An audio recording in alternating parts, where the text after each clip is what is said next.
제가 살아있는 게 죄스러웠습니다. 왜 친구 대신 제가 살아남았는지 이해할 수 없었지요. 90대 할아버지 제임스가 눈물을 훔치며 인터뷰를 하고 있습니다. 20살 젊은 나이에 한국 전쟁 참전 후 평생 한국을 원망하며 살았다는 제임스 할아버지. 하지만 그를 쏙 빼닮은 손자 로버트는 한국 국적을 취득하고 서울에서 한미 문화 교류 전문가로 일하고 있습니다. 로버트가 사랑한 한국이라는 유튜브도 운영하고 있죠. 어떻게 이런 일이 벌어졌을까요? 지금부터 텍사스 청년 로버트의 이야기를 시작합니다. 이야기 시작하기 전에 좋아요와 구독 버튼 가볍게 한번 눌러주시면 저희 감동 스튜디오 영상 제작에 큰 도움이 됩니다. 지금 어디에서 이 영상 시청하고 계신지 아래 댓글에 나눠주세요. 안녕하세요. 제 이름은 로버트 윌슨입니다. 미국 텍사스에서 태어나고 자란 평범한 남부 청년이죠. 그런데 지금은 서울에서 살면서 한국을 전 세계에 알리는 일을 하고 있습니다. 어떻게 이런 일이 벌어졌을까요? 어릴 적부터 저에게 한국은 단순한 나라가 아니었습니다. 그보다는 할아버지의 상처가 깃든 장소였죠. 할아버지 제임스 윌슨은 1950년 겨우 20살의 나이에 친구 톰과 함께 미 해병대에 자원 입대하셨습니다. 그리고 한국으로 발령을 받으시게 되었습니다. 우리가 뭘 하러 그딴 곳에 가야 하냐고. 할아버지는 당시를 회상하며 항상 이렇게 말씀하셨습니다. 한국이라는 곳이 어디에 있는지도 몰랐다니까. 톰과 배 위에서 농담하면서 갔지. 마치 여행이라도 가는 것처럼 말이야. 하지만 현실은 달랐습니다. 낯선 땅에 발을 디딘 순간부터 지옥이 시작됐죠. 흙탕물로 범벅된 참호에서 하루하루를 버텨내야 했고 귀가 먹먹해질 정도의 포성이 밤낮 없이 이어졌습니다. 그때는 정말 살아날 거라고 생각하지 못했어. 할아버지의 목소리가 떨렸습니다. 톰과 우리는 서로를 의지하며 버텼지. 서로가 없었다면 하루도 견디지 못했을 거다. 그런데 어느 날 적의 포탄이 할아버지가 있던 참호 근처에 떨어졌습니다. 엄청난 폭발음과 함께 온몸이 뜨겁게 달아올랐고 할아버지는 그 자리에서 의식을 잃으셨죠. 온몸이 불타는 것 같았어. 머릿속이 하얘지면서 아무것도 보이지 않더군. 할아버지는 그 순간을 떠올릴 때마다 손을 떨었습니다. 죽는구나 싶었지. 그때 꿈속에서 친구 톰이 나타났다고 하셨습니다.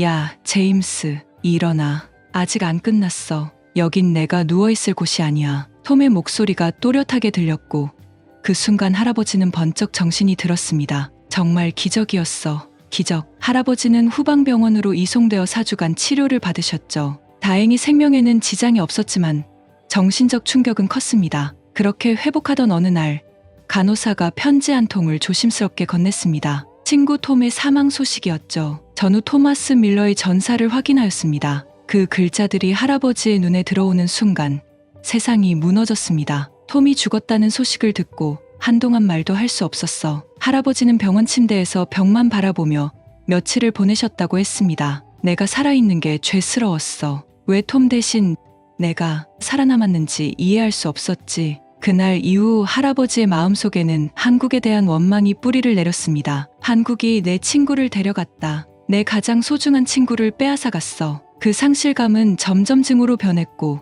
그 증오는 평생 할아버지를 따라다녔습니다. 저는 어릴 때부터 할아버지의 이런 이야기를 들으며 자랐습니다. 로버트, 도와줬더니 배신한 나라가 바로 한국이야. 절대 믿으면 안 돼. 할아버지는 기회가 있을 때마다 이런 말씀을 하셨죠. 그 말들이 제 마음속에 깊이 새겨졌습니다. 한국이라는 나라에 대한 부정적인 감정이 무의식 중에 형성되기 시작했죠. 그런데 제 인생의 전환점이 되는 사람을 만나게 되었죠. 2019년 가을, 저는 뉴욕의 한 대학원에서 국제경영학을 공부하고 있었습니다. 새 학기가 시작되면서 우리 과에 한국에서 온 교환학생이 들어왔다는 소식을 들었습니다. 김민준이라는 이름의 그 학생을 처음 봤을 때의 느낌을 아직도 생생히 기억합니다. 키가 크고 단정한 모습이었는데 뭔가 조심스러워하는 것 같았어요. 한국인이라는 걸 알았을 때부터 솔직히 마음이 불편했습니다. 할아버지의 목소리가 머릿속에 맴돌았죠. 한국은 절대 믿으면 안 돼. 민주는 말도 조심스럽게 했고 영어도 정말 유창했습니다. 태도도 나무랄 데가 없었죠. 하지만 이상하게도 그가 좋은 사람이라는 걸 알면서도 그가 한국인이라는 사실 자체가 저를 불편하게 만들었습니다. 안녕, 로버트. 잘 부탁해. 민준이 처음 저에게 인사했을 때 저는 건성으로 대답했어요.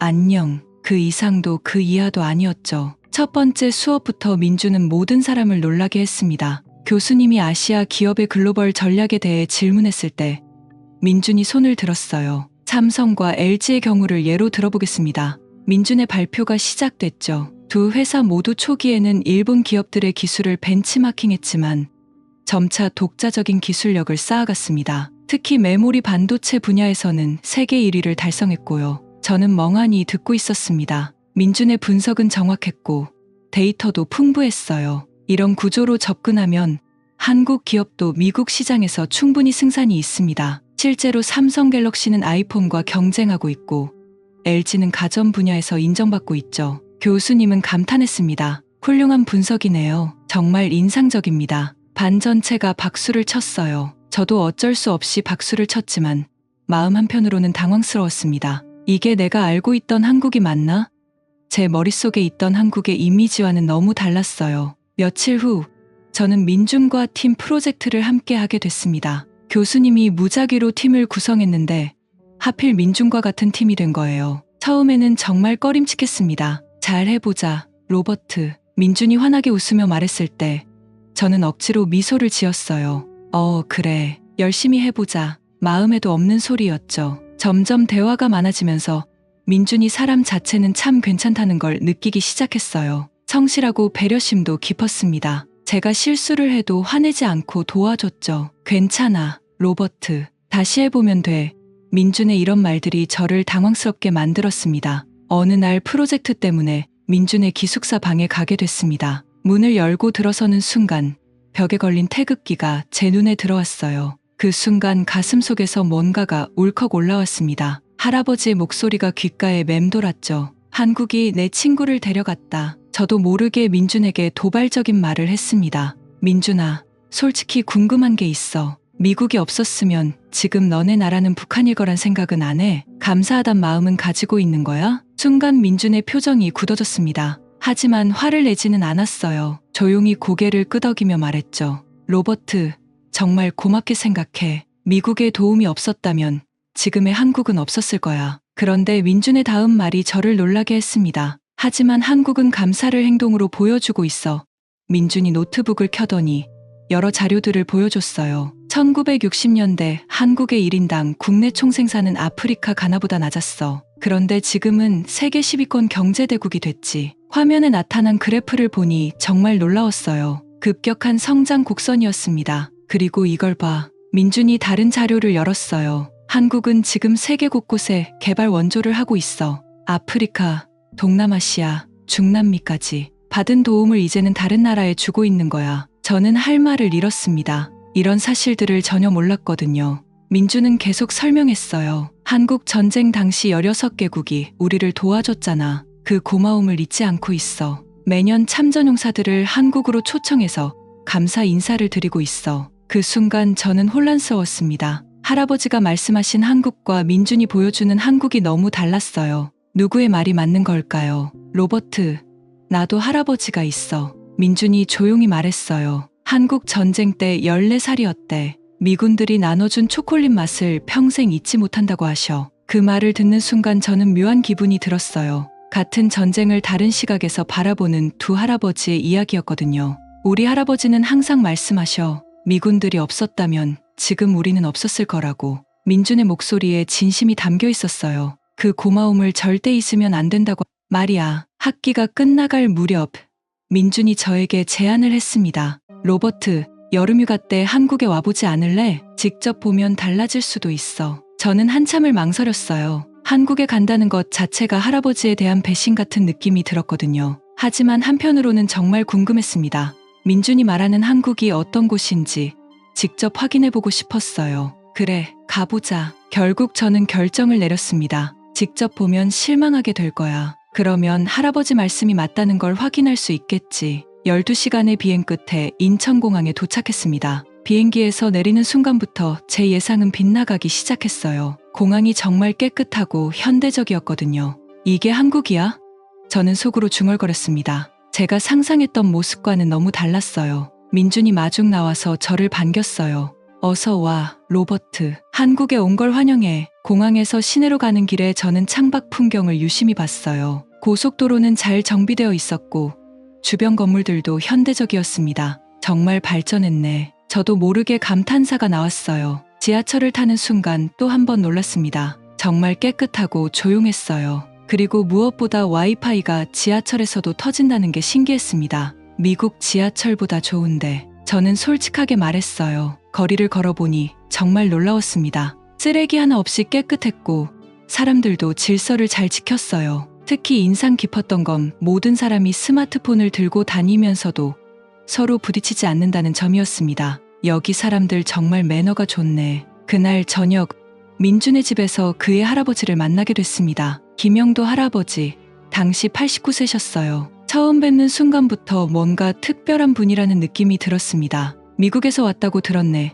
할아버지가 조심스럽게 말씀하셨어요. 민준이 저를 소개했어요. 할아버지, 이 친구는 로버트예요. 할아버지가 한국 전쟁 참전용사세요. 그 순간 김영도 할아버지의 눈이 반짝였습니다. 아, 그렇구나. 그리고 천천히 고개를 숙이셨어요. 정말 고맙구나. 한국 전쟁 때 나는 겨우 14살이었어. 김영도 할아버지가 말씀하셨습니다. 미군들이 나눠주신 초콜릿 맛, 평생 못 잊지. 할아버지의 목소리에 진심이 담겨 있었어요. 그때 받은 그 따뜻함을 지금도 기억하고 있지. 정말 감사했어. 그리고 할아버지가 제게 정중히 말씀하셨습니다. 로버트, 너희 할아버지께 꼭 전해줘. 그분 덕분에 우리가 이렇게 살고 있다고. 그 순간 제 가슴이 먹먹해졌습니다. 할아버지에게 감사해야 하는 한국을 마주한 거였어요. 다음 날부터는 스스로 서울 곳곳을 돌아다녔습니다. 경복궁에 갔을 때의 느낌을 아직도 생생히 기억합니다. 수백 년 된 건물들이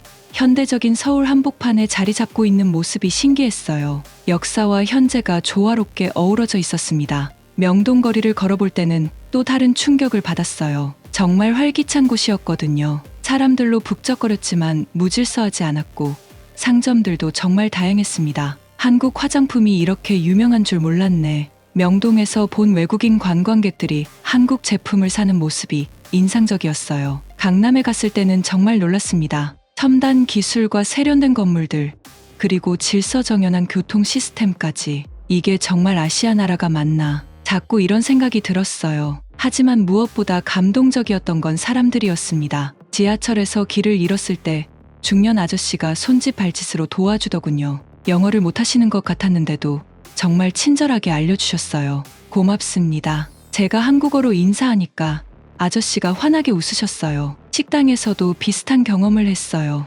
반찬을 더 챙겨주시는 아주머니, 우리나라 어때요? 웃으며 묻는 대학생들. 그들이 저를 낯선 외국인으로 대하지 않고 그저 고마운 존재로 바라보는 눈빛이었어요. 그리고 그날 한국 뉴스를 보다가 결정적인 순간을 맞았습니다. 이런 뉴스들이 연달아 나왔어요. 대한민국, 튀르키예 지진 피해 복구에 1억 달러 인도적 지원, 한국군, 남수단의 평화유지군 파병 중, 한국, 백신 부족 국가에 1천만 회분 제공. 그때 저는 깨달았습니다. 이제 한국은 받는 나라가 아니라 주는 나라가 되어 있었구나. 할아버지의 희생이 헛되지 않았구나. 그 희생으로 살아난 한국이 이제는 다른 누군가를 살리는 나라가 되어 있었던 거예요. 한국에서의 마지막 날, 민주는 저를 용산 전쟁기념관으로 데려갔습니다. 마지막으로 꼭 보여주고 싶은 곳이 있어. 민준의 표정이 진지했어요. 전쟁기념관에 들어서면서 마음이 무거워졌습니다. 한국 전쟁의 참상을 보여주는 전시물들이 가득했거든요. 포탄에 뚫린 헬멧, 총탄 자국이 난 군복, 그리고 수많은 사진들. 정말 치열했구나. 저는 중얼거렸어요. 할아버지가 겪었던 그 지옥 같은 상황들이 눈앞에 펼쳐져 있었습니다. 그런데 민준이 저를 한 곳으로 데려갔어요. 유엔 참전용사들을 기리는 코너였습니다. 그곳에는 참전국들의 국기와 함께 참전용사들의 이름이 새겨진 명패들이 있었어요. 로버트, 이쪽을 봐. 민준이 한 명패를 가리켰습니다. 그리고 저는 그곳에서 믿을 수 없는 것을 발견했어요. 제임스 윌슨, 제 할아버지의 이름이 또렷이 새겨져 있었습니다. 그 순간 온몸에 전율이 흘렀어요. 할아버지의 이름이 한국 땅에 이렇게 남아있다니. 그 옆에는 이렇게 쓰여 있었습니다. 자유를 위해 싸워주신 모든 참전용사들께 감사드립니다. 여러분의 희생으로 대한민국이 있습니다. 저는 그 글귀를 읽으며 눈물이 핑 돌았어요. 할아버지가 평생 원망했던 이 나라가 할아버지를 이렇게 기억하고 있었다니 정말 상상도 못했던 일이었습니다. 할아버지, 저도 모르게 중얼거렸어요. 당신의 이름이 여기 있어요. 당신을 이렇게 고마워하는 사람들이 있어요. 민준이 조용히 옆에 서 있었어요. 매년 현충일마다 이곳에서 참전용사들을 기리는 행사를 해 살아계신 분들을 한국으로 초청해서 감사 인사를 드리기도 하고, 그때 한 할머니가 우리 옆으로 오셨어요. 꽃다발을 들고 계셨는데 명패 앞에 조심스럽게 놓으셨습니다. 그리고 깊게 절을 하셨어요. 저분은 누구야? 제가 민준에게 물었어요. 전쟁 때 피난을 오신 분이야. 매년 이날만 되면 꽃을 가져오신대. 저는 그 순간 완전히 무너졌어요. 눈물이 쏟아졌습니다. 할아버지, 당신의 싸움은 헛되지 않았어요. 당신이 미워했던 이 나라 사람들이 당신을 이렇게 기억하고 있어요. 미국으로 돌아온 저는 곧바로 할아버지를 찾아뵈었습니다. 한국에서 찍은 사진들과 동영상을 보여드리려고 했어요. 특히 전쟁기념관에서 찍은 할아버지 이름이 새겨진 명패 사진을 꼭 보여드리고 싶었습니다. 할아버지, 한국에 다녀왔어요. 조심스럽게 말을 꺼냈어요. 할아버지의 표정이 굳어졌습니다. 그 나라에 왜 갔어? 할아버지께 보여드리고 싶은 게 있어요. 저는 스마트폰을 꺼내서 사진을 보여드렸어요. 할아버지의 이름이 새겨진 명패 사진이었습니다. 할아버지가 화면을 유심히 보셨어요. 그리고 점점 표정이 변하기 시작했습니다. 이게 뭐야? 목소리가 떨렸어요. 할아버지 이름이에요. 한국 전쟁기념관에 새겨져 있어요. 저는 조심스럽게 설명했습니다. 할아버지를 기억하고 있어요. 정말 감사해하고 있어요. 할아버지가 조용히 사진을 보시더니 눈물을 흘리기 시작하셨어요. 내 이름이 거기에 있다고 오랫동안 말씀을 못 하셨습니다. 그리고 다른 사진들도 보여드렸어요. 깨끗하고 발전된 서울의 모습, 질서정연한 사람들, 그리고 세계 곳곳을 돕고 있는 한국의 모습들. 이게 정말 한국이야? 할아버지가 믿을 수 없다는 표정으로 물으셨어요. 내가 싸웠던 그 뼛속까지 가난했던 나라가, 네, 할아버지, 할아버지가 구해주신 그 나라예요. 저는 진심을 담아 말했습니다. 할아버지의 희생이 이런 나라를 만들어낸 거예요. 할아버지가 한참을 말없이 사진들을 보셨어요. 그러더니 조용히 말씀하셨습니다. 내가 싸운 게 헛되지 않았구나. 할아버지 친구 톰도 기뻐할 거예요. 제가 말했어요. 친구분의 희생도 헛되지 않았어요. 그날 이후 할아버지는 많이 변하셨어요. 한국에 대한 원망 대신 자부심을 갖기 시작하셨습니다. 내가 정말 값진 걸 구했구나. 이런 말씀을 하시기 시작했어요. 저는 그 후 한국어를 배우기 시작했습니다. 정말 어려웠지만 포기하지 않았어요. 한국과 더 깊이 소통하고 싶었거든요. 2022년 저는 결국 한국으로 이주했습니다. 할아버지는 처음엔 반대하셨지만 나중에는 응원해 주셨어요. 가서 그 나라 사람들과 잘 지내거라. 지금 저는 서울에서 한미 문화 교류 전문가로 일하고 있어요. 양국 간의 이해를 증진시키는 일을 하고 있습니다. 정말 보람 있는 일이에요. 그리고 로버트가 사랑한 한국이라는 유튜브 채널을 운영하고 있습니다. 구독자가 50만 명을 넘었어요. 매일 외국인들에게 한국의 진짜 모습을 보여주고 있습니다. 작년에 할아버지가 돌아가셨습니다. 마지막 순간까지 제게 말씀하셨어요. 로버트, 내가 틀렸었어. 한국은 정말 고마운 나라구나. 내가 그곳에서 행복하게 사는 모습을 보니 마음이 놓인다. 지금도 가끔 용산 전쟁기념관에 갑니다. 할아버지 이름이 새겨진 그 명패 앞에 서서 말해요. 할아버지, 저 잘 지내고 있어요. 할아버지가 구해주신 이 나라에서 새로운 가족들과 함께 살고 있어요. 저는 이제 2개의 조국을 가진 사람이 된 기분입니다. 태어난 곳 미국과 선택한 곳 한국, 두 나라를 잇는 다리가 되어 더 많은 사람들에게 진실을 전하고 싶어요. 편견은 무지에서 나오지만 이해는 만남에서 시작됩니다. 제가 그랬던 것처럼 말이에요. 여러분도 선입견을 내려놓고 세상을 다시 한번 바라보세요. 분명 새로운 발견이 있을 거예요. 그리고 기억해 주세요. 진정한 감사는 말이 아니라 행동으로 보여지는 거라는 걸. 한국이 그랬던 것처럼 저도 그렇게 살아가고 있습니다. 오늘 여러분께 들려드린 이 이야기가 감동을 드렸다면 좋겠습니다. 한국인으로서 자부심을 느끼실 수 있었다면 더욱 기쁘고요. 다음에 더 좋은 이야기로 다시 찾아뵐 수 있도록 구독과 좋아요 버튼을 눌러주세요. 여러분의 관심과 사랑이 더 많은 좋은 콘텐츠를 만드는 원동력이 됩니다. 감사합니다.